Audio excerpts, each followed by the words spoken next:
But Americans were forced to pay attention to a communist scare closer to home. In 1950, the fear that communists were somehow undermining America from within began to gain ground. When Ethel and Julius Rosenberg were arrested for passing atomic secrets to the Soviets, it made it much easier for an obscure senator from Wisconsin to make some frightening allegations. Strike the word leftist, make that communist. Joseph McCarthy claimed that communists had infiltrated the highest levels of government. Again, we have a known associate and collaborator with communists and pro-communists, a man high in the State Department. Well, it was a very uneasy time.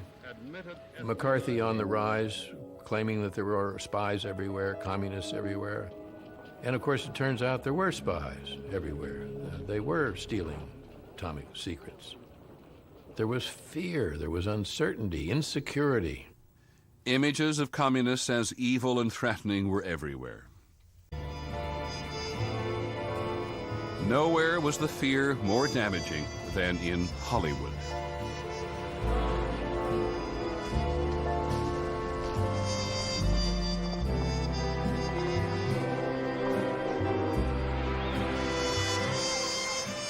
We went to the movies all the time.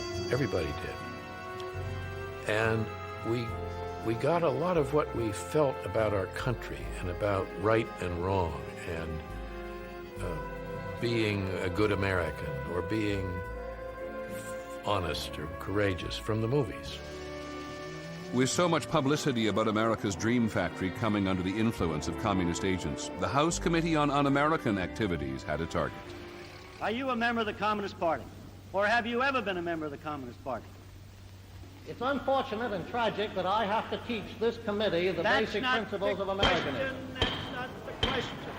The question is, have you ever been a member of the Communist Party? I'm framing my answer in the only way in which... Stand away from the stand. I have written for Americanism for many years, and I shall stand away from the stand. Fight for the Bill of Rights. Hundreds of witnesses were called to testify on communist influence in Hollywood. They were asked not only to account for their own political activities, but to inform on their friends. There will be no demonstrations. It was scary. It was very, very scary. And I was 19, and I took the fifth in front of the committee. Being an informer and placing your fellow actor, or fellow friend, fellow director in jeopardy meant that that family didn't work anymore. So that taking that step was about the worst thing that you could do to anybody. The studios kept lists of so-called political undesirables and refused to hire them. They had the black list, the gray list, the if list, the maybe list, the they know who list. I mean, it was unbelievable. At the height of the Red Scare, a rumor on the streets or a mention in the gossip columns could close down a career. Lives were ruined. People were driven to suicide. People were driven out of the country. I think the results in this town were really devastating.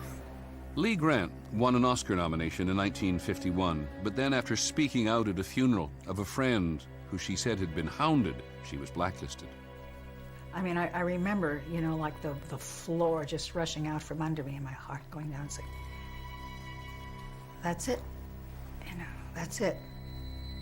Ms. Grant didn't work in Hollywood again for 14 years. Army veteran Carl Reiner was working on Broadway.